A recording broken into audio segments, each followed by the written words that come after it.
പഠിക്കുന്നത് പോളിഹാലജൻ കോമ്പൗണ്ട്സിനെ പറ്റിയാണ്. എന്താണ് പോളിഹാലജൻ കോമ്പൗണ്ട്സ്?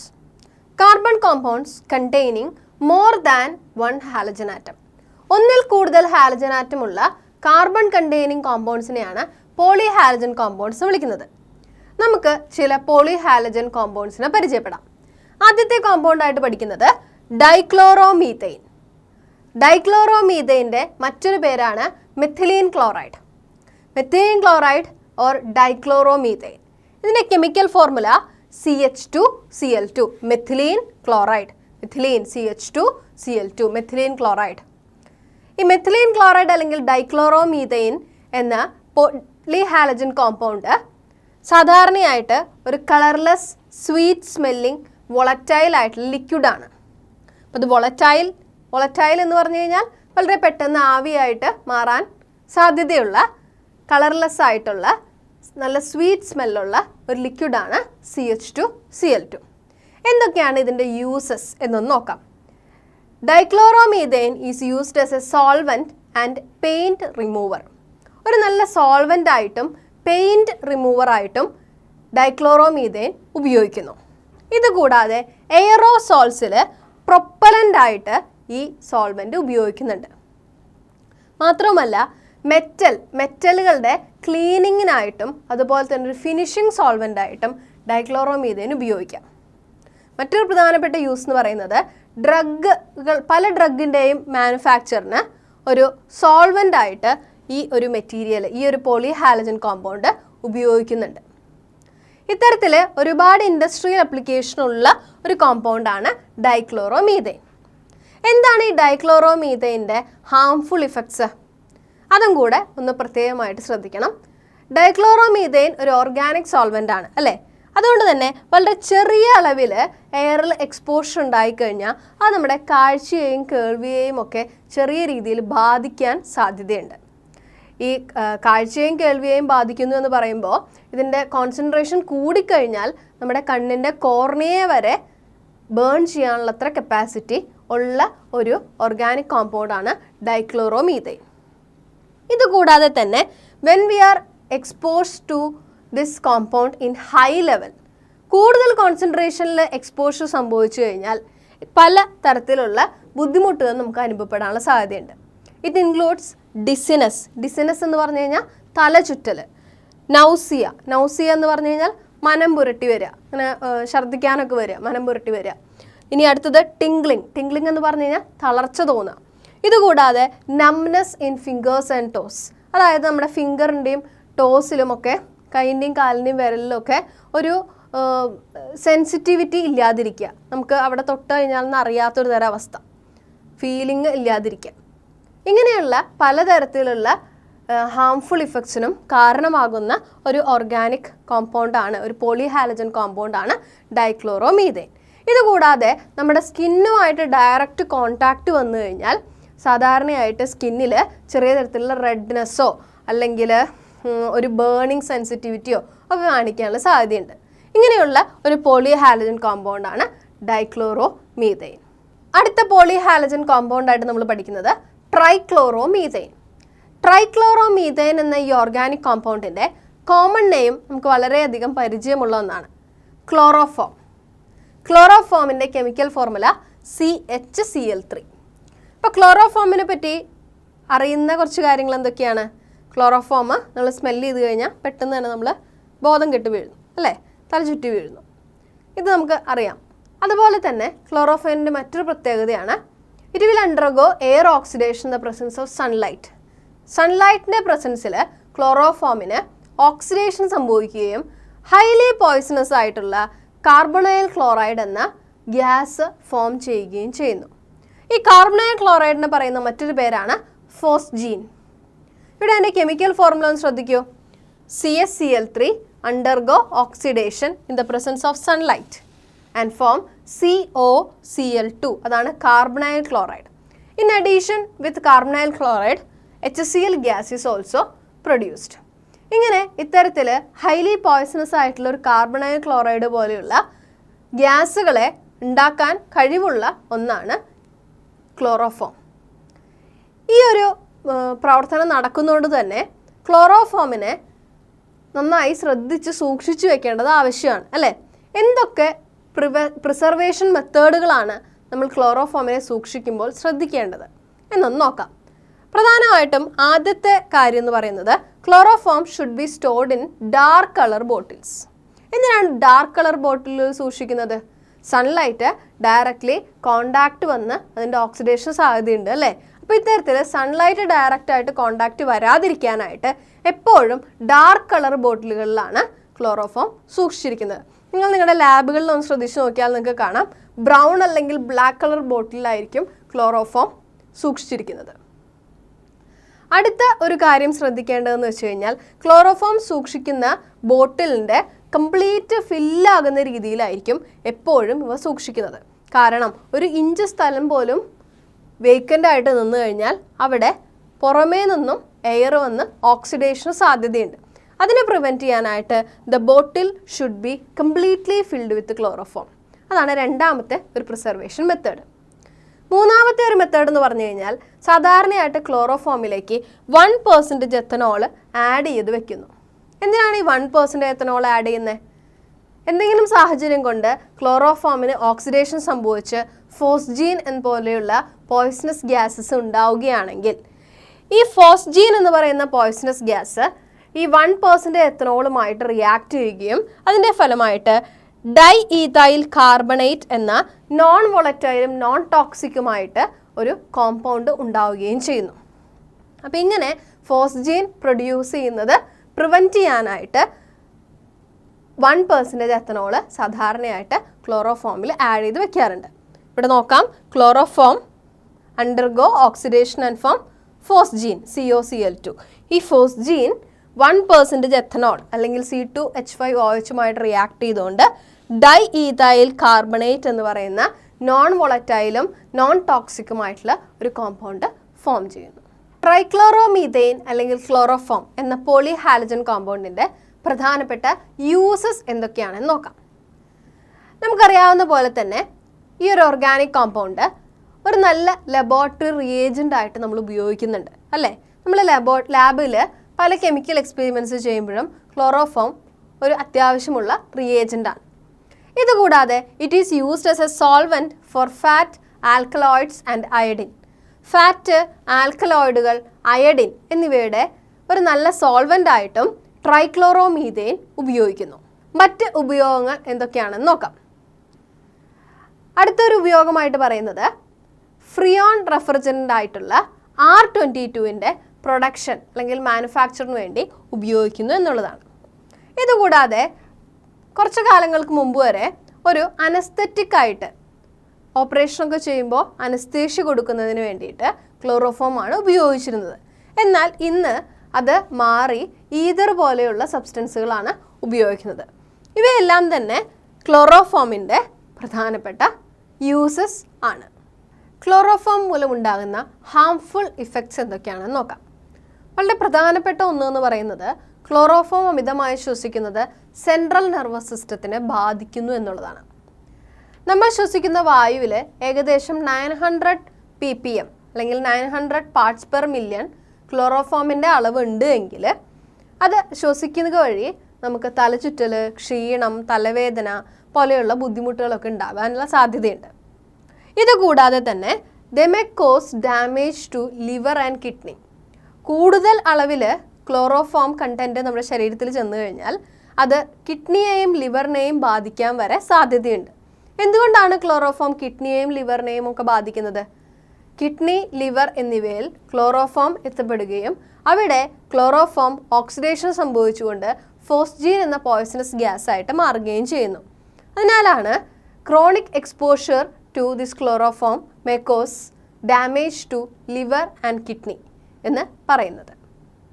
ഇതുകൂടാതെ തന്നെ ചില ആളുകളിൽ സ്കിന്നിൽ ഈ ക്ലോറോഫോം ആയിക്കഴിഞ്ഞ് കഴിഞ്ഞാൽ സ്കിന്ന് ചെറിയ രീതിയിൽ സോർ നേച്ചർ കാണിക്കുന്നു. സോർ നേച്ചർ എന്ന് പറഞ്ഞു കഴിഞ്ഞാൽ ചെറിയ ചെറിയ ബ്രോക്കൺ പാച്ചസ് സ്കിന്നിൽ കാണിക്കുന്നു. ഇത് റെഡിഷ് കളറായിട്ട് കാണപ്പെടുകയും ചില അലർജിക്ക് പോലെ ആവുകയും മാത്രമല്ല ചില ആളുകളിൽ ഇത് പെയിൻഫുൾ ആയിട്ട് മാറുകയും ചെയ്യുന്നുണ്ട്. ഇങ്ങനെയുള്ള പലതരത്തിലുള്ള ഹാംഫുൾ ഇഫക്ട്സിന് കാരണമാകുന്ന ഒരു പോളിഹാലജൻ കോമ്പൗണ്ടാണ് ക്ലോറോഫോം. അടുത്ത പോളിഹാലജൻ കോമ്പൗണ്ട് നമ്മൾ പഠിക്കുന്നത് ട്രൈ അയഡോമീഥെയിൻ ആണ്. ട്രൈ അയഡോമീഥെയിൻ്റെ കോമൺ നെയിമാണ് അയഡോഫോം. ഈ ഒരു കോമ്പൗണ്ടിൻ്റെ കെമിക്കൽ ഫോർമുല CH3 ആണ്. ട്രൈ അയഡോമീഥെയിൻ എന്ന് പറയുന്നത് യെല്ലോ കളറുള്ള ക്രിസ്റ്റലൈൻ രൂപത്തിലാണ് കാണപ്പെടുന്നത്. It is a yellow coloured crystal solid. ഇതിൻ്റെ മറ്റൊരു പ്രത്യേകത എന്ന് പറയുന്നത് it is having unpleasant smell. Unpleasant ഓർഡറുള്ള യെല്ലോ കളർ ക്രിസ്റ്റൽസ് ആയിട്ടാണ് അയഡോഫോം അല്ലെങ്കിൽ ട്രൈ അയഡോമീഥെയിൻ കാണപ്പെടുന്നത്. എന്തൊക്കെയാണ് ഈ ട്രൈ അയഡോമീഥെയിൻ്റെ യൂസസ് എന്ന് നോക്കാം. It is used as an antiseptic due to the liberation of free iodine. Free അയഡിനെ ലിബറേറ്റ് ചെയ്യാനുള്ള കപ്പാസിറ്റി ഉള്ളതുകൊണ്ട് തന്നെ അയഡോഫോം ഒരു ആൻറ്റിസെപ്റ്റിക് ആയിട്ട് ഉപയോഗിച്ചിരുന്നു. എങ്ങനെയാണ് ഇവ ഫ്രീ അയഡിനെ പ്രൊഡ്യൂസ് ചെയ്യുന്നതെന്ന് നോക്കൂ. അയഡോഫോം അല്ലെങ്കിൽ CH3 triiodomethane in the presence of air or moisture heat ചെയ്ത് കഴിഞ്ഞ് കഴിഞ്ഞാൽ ഇറ്റ് വിൽ ലിബറേറ്റ് അയഡിൻ. ഇങ്ങനെ ഫ്രീ അയഡിൻ പ്രൊഡ്യൂസ് ചെയ്യപ്പെടുന്നു. അതോടൊപ്പം തന്നെ കാർബൺ ഡൈ ഓക്സൈഡും വാട്ടർ മോളിക്യൂളും പ്രൊഡ്യൂസ് ചെയ്യുന്നു. അതിനാൽ പല ആൻറ്റിസെപ്റ്റിക്കിലും മെഡിസിൻ രൂപത്തിൽ ട്രൈ അയഡോമീഥെയിൻ ഉപയോഗിച്ചിരുന്നു. എന്നാൽ ഇതിന് അൺപ്ലസൻ്റ് ആയിട്ടുള്ള സ്മെല്ലായതുകൊണ്ട് തന്നെ ഇന്ന് നമ്മൾ ഇപ്പോഴൊക്കെ ഈ ട്രൈ അയഡോമീഥെയിൻ ഉപയോഗിക്കാറില്ല. അതിന് പകരം അയഡിൻ ലിബറേറ്റ് ചെയ്യാൻ സാധ്യതയുള്ള മറ്റു ചില ഫോർമുലേഷൻസ് ആണ് നമ്മൾ ഉപയോഗിക്കുന്നത്. ഇതുകൂടാതെ അയഡോഫോമിൻ്റെ മറ്റൊരു യൂസ് എന്ന് പറയുന്നത് ഫാർമസ്യൂട്ടിക്കൽസിൻ്റെ മാനുഫാക്ചറിന് വേണ്ടി ഉപയോഗിക്കുന്നു എന്നുള്ളതാണ്. പലതരം മെഡിസിൻസിൻ്റെയും മാനുഫാക്ചറിന് വേണ്ടിയിട്ടാണ് അയഡോഫോം ഉപയോഗിക്കുന്നത്. അടുത്തത് ടെട്രാക്ലോറോമീഥെയിൻ അല്ലെങ്കിൽ കാർബൺ ടെട്രാക്ലോറൈഡ് എന്ന് വിളിക്കുന്നു. ഇതിൻ്റെ കെമിക്കൽ ഫോർമുല നോക്കൂ, CCl4. നമ്മൾ ലബോറട്ടറികളിലൊക്കെ കണ്ടിട്ടുള്ള ഒരു സോൾവെൻ്റ് ആണ് കാർബൺ ടെട്രാക്ലോറൈഡ്. കാർബൺ ടെട്രാക്ലോറൈഡിനെ പറ്റി പറയുമ്പോൾ it is colourless oily liquid with sickly smell. സാധാരണയായിട്ട് ഇത് കളർലെസ് ഓയിലി ലിക്വിഡ് ആയിട്ടാണ് കാണപ്പെടുന്നത്. എന്നാൽ ചില സമയങ്ങളിൽ എക്സ്പോഷർ ടു സൺലൈറ്റ് അല്ലെങ്കിൽ ഓക്സിഡേഷനൊക്കെ സംഭവിച്ചു കഴിഞ്ഞാൽ ഇവയുടെ കളറ് ചെറിയ രീതിയിൽ മാറാറുണ്ട്. ചെറിയൊരു ബ്രൗൺ കളറിലൊക്കെ കാണാം. ഇങ്ങനെയുള്ള കാർബൺ ടെട്രാക്ലോറൈഡിൻ്റെ പ്രധാനപ്പെട്ട ഉപയോഗങ്ങൾ എന്തൊക്കെയാണ്? It is generally used for the manufacture of refrigerant and propellants of aerosol cans. ഏറ്റവും കൂടുതലായിട്ട് ഉപയോഗിക്കുന്നത് റെഫ്രിജറൻസിൻ്റെ മാനുഫാക്ചറിനും അതുപോലെ തന്നെ എയറോസോൾ ക്യാൻസിലെ പ്രൊപ്പലൻസിൻ്റെ നിർമ്മാണത്തിനുമായിട്ടാണ്. ഇതുകൂടാതെ കാർബൺ ടെട്രാക്ലോറൈഡ് ഉപയോഗിച്ചുകൊണ്ടാണ് ഫ്രിയോൺസ് അല്ലെങ്കിൽ ക്ലോറോഫ്ലൂറോ കാർബൺ പോലെയുള്ള കെമിക്കലുകളുടെ സിന്തസിസ് നടത്തുന്നത്.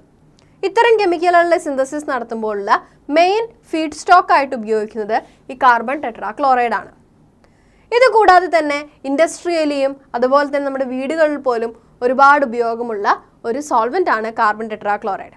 ഇൻഡസ്ട്രിയലി പറയുകയാണെങ്കിൽ it is used as a cleaning fluid and also a degreasing agent.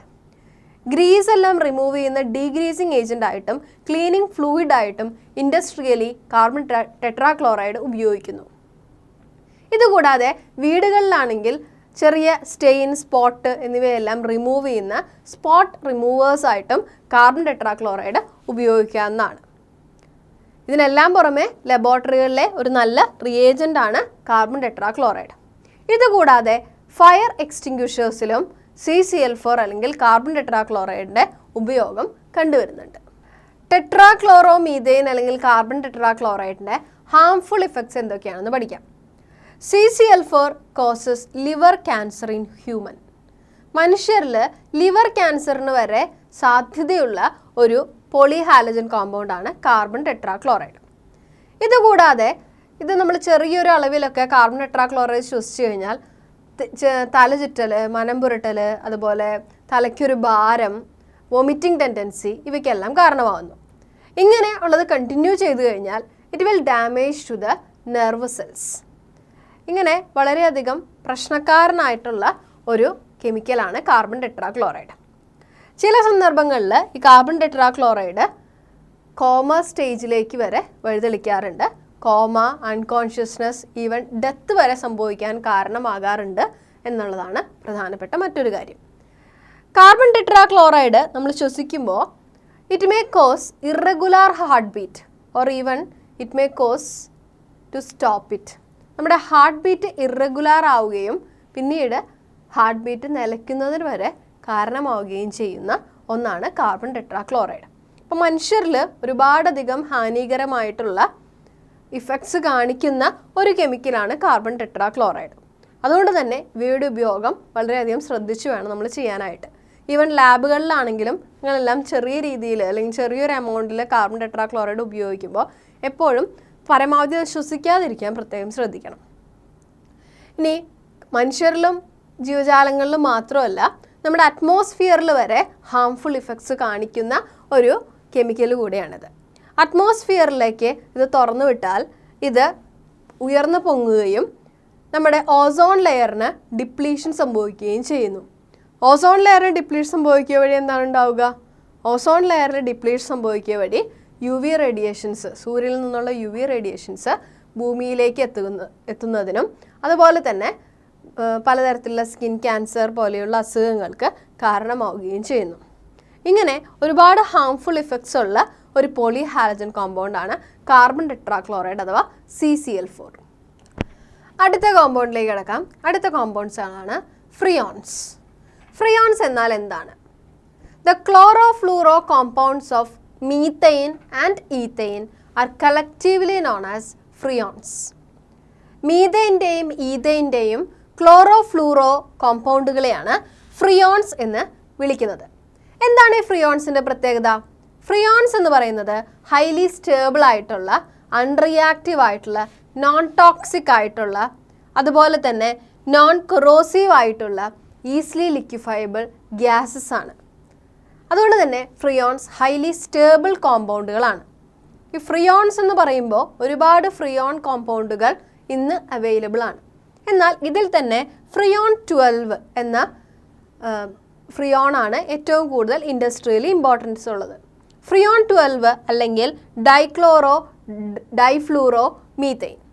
Freon 12 അല്ലെങ്കിൽ ഡൈഫ്ലൂറോ മീഥെയിൻ CCl2F2 എന്നത് വളരെയധികം ഉപയോഗമുള്ള ഒരു ഫ്രിയോൺ ആണ്. ഈ ഫ്രിയോണിനെ പ്രിപ്പയർ ചെയ്യുന്നത് കാർബൺ ടെട്രാക്ലോറൈഡിൽ നിന്നുമാണ്. കാർബൺ ടെട്രാക്ലോറൈഡിനെ സ്വാട്സ് റിയാക്ഷൻ ഉപയോഗിച്ചുകൊണ്ടാണ് ഫ്രിയോൺ 12 എന്ന കോമ്പൗണ്ട് പ്രിപ്പയർ ചെയ്യുന്നത്. എങ്ങനെയാണ് ഇത് ചെയ്യുക എന്ന് നോക്കാം. കാർബൺ ടെട്രാക്ലോറൈഡ് അഥവാ CCl4 undergo reaction with antimony trifluoride in the presence of antimony pentachloride.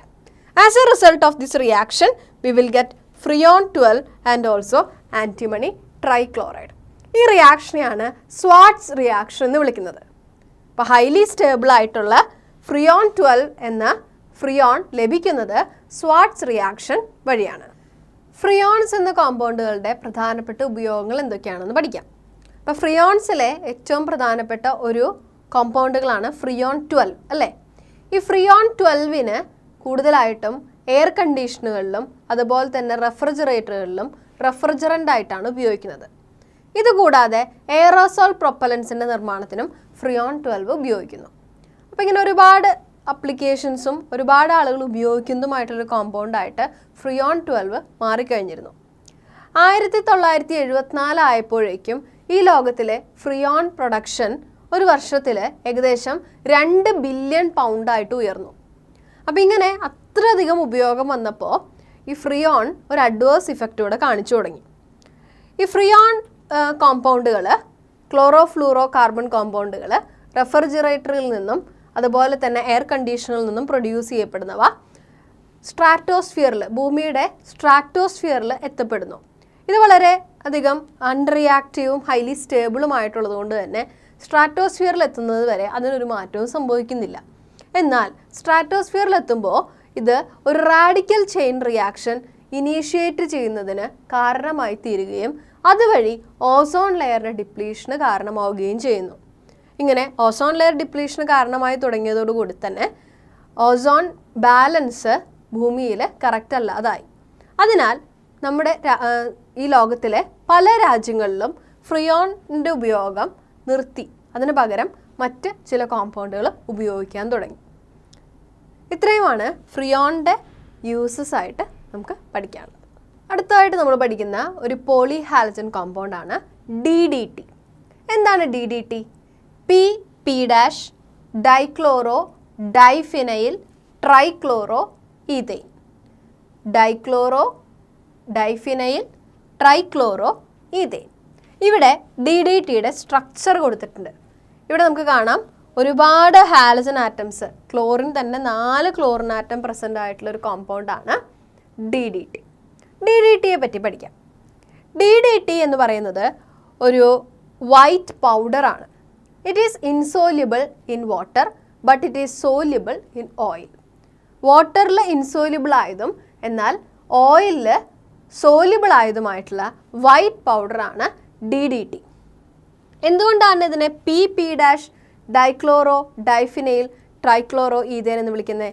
ഈതെയ്ൻ്റെ സ്ട്രക്ചറിൽ 3 ഹൈഡ്രജൻ ആറ്റംസ് മാറി ക്ലോറിൻ ആറ്റം വരുന്നു. മാത്രവുമല്ല പി ഡാഷ് പൊസിഷനുകളിൽ ഓരോ ഫിനൈൽ ഗ്രൂപ്പും വരുന്നു. അതുകൊണ്ടാണ് DDTയെ ഈ പേര് വിളിക്കുന്നത്. DDT എന്ന് പറയുന്ന കോമ്പൗണ്ട് ആദ്യത്തെ ക്ലോറിനേറ്റഡ് ഓർഗാനിക് ഇൻസെക്ടിസൈഡ് ആണ്. ഇത് കണ്ടുപിടിക്കപ്പെട്ടത് 1873-ലാണ്.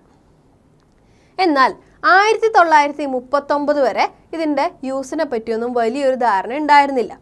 എന്നാൽ 1939 ഒരു സ്വിറ്റ്സർലൻഡിലെ ഒരു GG ഫാർമസ്യൂട്ടിക്കൽസ് കമ്പനിയിലെ പോൾ മുള്ളർ എന്ന് പറയുന്ന സയൻറ്റിസ്റ്റ് DDTയുടെ ഇഫക്റ്റീവ്നെസ്സിനെ പറ്റി ഒരുപാട് കാര്യങ്ങൾ കണ്ടുപിടിക്കുകയുണ്ടായി.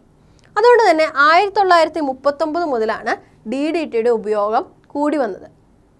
ഈ ഒരു കണ്ടുപിടുത്തത്തിനും അതിൻ്റെ ഇഫക്റ്റീവ്നെസ്സിനെ പറ്റിയുള്ള പഠനത്തിനുമായിട്ട് പോൾ മുള്ളർ ഇതിൻ്റെ കണ്ടുപിടുത്തത്തിനും ഇവയുടെ ഇഫക്റ്റീവ്നെസ്സിനെ പറ്റിയുള്ള പഠനത്തിനുമായിട്ട് പോൾ മുള്ളറിന് 1948 Nobel prize in medicine and ഫിസിയോളജിയും ലഭിച്ചു. അപ്പം അത്രയും വലിയൊരു കണ്ടുപിടുത്തമായിട്ടാണ് DDTയെ കണക്കാക്കുന്നത്. DDTയുടെ ഉപയോഗങ്ങൾ എന്തൊക്കെയാണ്? DDT is A cheap but powerful insecticide. വളരെ ചീപ്പായിട്ട് ലഭിക്കുന്നതും എന്നാൽ വളരെ പവർഫുൾ ആയിട്ടുള്ള ഒരു ഓർഗാനിക് ഇൻസെക്ടിസൈഡുമാണ് DDT. അപ്പോൾ DDTയെ പറ്റി നമ്മൾ നേരത്തെ തന്നെ കണ്ടു കഴിഞ്ഞിരുന്നു അല്ലേ? 2ാം ലോക മഹായുദ്ധ കാലത്ത് മലേറിയ സ്പ്രെഡ് ചെയ്ത് തുടങ്ങിയപ്പോൾ മലേറിയയ്ക്ക് കാരണമായിട്ടുള്ള ആനോഫിലസ് കൊതുകുകളെ നശിപ്പിക്കുന്നതിനും അതുപോലെ തന്നെ ടൈഫസിന് കാരണമായിട്ടുള്ള ചില ലൈസുകളെ നശിപ്പിക്കുന്നതിനുമാണ് DDT കൂടുതലായിട്ട് ഉപയോഗിച്ചു വന്നത്. ഇത് വളരെ ഇഫക്റ്റീവായിട്ട് ഉപയോഗിക്കാൻ ആ കാലഘട്ടത്തിൽ സാധിച്ചിരുന്നു. എന്നാൽ ഇവയുടെ ഹാംഫുൾ ഇഫക്റ്റ് തുടങ്ങുന്നത് ഏകദേശം 1940-കളിലാണ്. 1940-കളിൽ DDTയുടെ ഉപയോഗം ക്രമാതീതമായി വർദ്ധിച്ചു. അതിനാൽ തന്നെ DDTയുടെ കണ്ടൻറ്റ് നമ്മുടെ വാട്ടർ സപ്ലൈയിൽ മിക്സ് ചെയ്യാൻ തുടങ്ങി. ഇങ്ങനെയുള്ള അക്വാട്ടിക് ഫോമുകളിൽ DDTയുടെ ചെറിയ രീതിയിലുള്ള കണ്ടൻറ്റെങ്കിലും നമ്മുടെ വാട്ടർ സിസ്റ്റത്തിൽ കലരാൻ തുടങ്ങി. ഇങ്ങനെ വാട്ടർ സിസ്റ്റത്തിൽ കലരുമ്പോൾ എന്താ സംഭവിക്കുക? DDT വാട്ടറിൽ ഇൻസോല്യൂബിൾ ആണ് അല്ലേ? അതിനാൽ ഈ വാട്ടർ സിസ്റ്റത്തിൽ ഉള്ള അക്വാട്ടിക് ലൈഫ് സ്പീഷീസിനെ എല്ലാം ചത്തുപൊങ്ങുന്നതിന് ഈ DDT കാരണമായി. അപ്പോൾ അക്വാട്ടിക് ലൈഫ് നശിപ്പിക്കപ്പെടുമ്പോൾ എന്ത് സംഭവിച്ചു? വാട്ടർ ഇക്കോസിസ്റ്റത്തിന് തന്നെ അത് ബാധിച്ചു. മാത്രമല്ല ഇത്തരത്തിലുള്ള മത്സ്യങ്ങളെ കഴിക്കുക വഴി DDT കണ്ടൻറ്റ് നമ്മുടെ മനുഷ്യരുടെ ശരീരത്തിലും എത്താൻ തുടങ്ങി. മനുഷ്യരുടെ ശരീരത്തിലെ ഫാറ്റ് ടിഷ്യൂസിൽ DDT ഒരു മാറ്റവും സംഭവിക്കാതെ നോൺ ബയോഡിഗ്രേഡബിൾ ആയതുകൊണ്ട് തന്നെ അവിടെ ഡെപ്പോസിറ്റഡ് ആയി കിടന്നു. കാലം ചെല്ലുന്തോറും ഇവിടെ കണ്ടൻറ്റ് കൂടി വന്നു. ഇങ്ങനെ കൂടി വരുന്ന DDT കണ്ടൻറ്റ് പലതരത്തിലുള്ള ക്യാൻസർ പോലുള്ള അസുഖങ്ങൾക്ക് കാരണമാകുന്നുവെന്ന് പിന്നീട് പഠനങ്ങൾ തെളിയിച്ചു. അതിനാൽ വളരെ ഇഫക്റ്റീവായതും വളരെയധികം ഉപയോഗപ്രദവുമായതുമായിട്ടുള്ള കണ്ടുപിടുത്തങ്ങളിൽ ഒന്നായിട്ടുള്ള DDT പല രാജ്യങ്ങളിലും ഇന്ന് ബാൻ ചെയ്യപ്പെട്ടിട്ടുള്ള ഒരു ഓർഗാനിക് കോമ്പൗണ്ടാണ്. എന്നാൽ ഇവയുടെ മാജിക്കൽ ഇഫക്റ്റ്, അതായത് ഇൻസെക്ടിസൈഡ്സിനെ കൊല്ലാനായിട്ട് ഇതിൽ നല്ല ഒരു കോമ്പൗണ്ട് വേറെ ഇല്ല എന്നുള്ള മാജിക്കൽ ഇഫക്റ്റ് കൊണ്ട് തന്നെ പല രാജ്യങ്ങളും ഇപ്പോഴും DDT ഉപയോഗിക്കുന്നുണ്ട്. എന്നാൽ DDTയുടെ അഡ്വേഴ്സ് ഇഫക്റ്റിനെ പറ്റി നമ്മൾ ഒന്ന് ചിന്തിക്കേണ്ടതാണ്.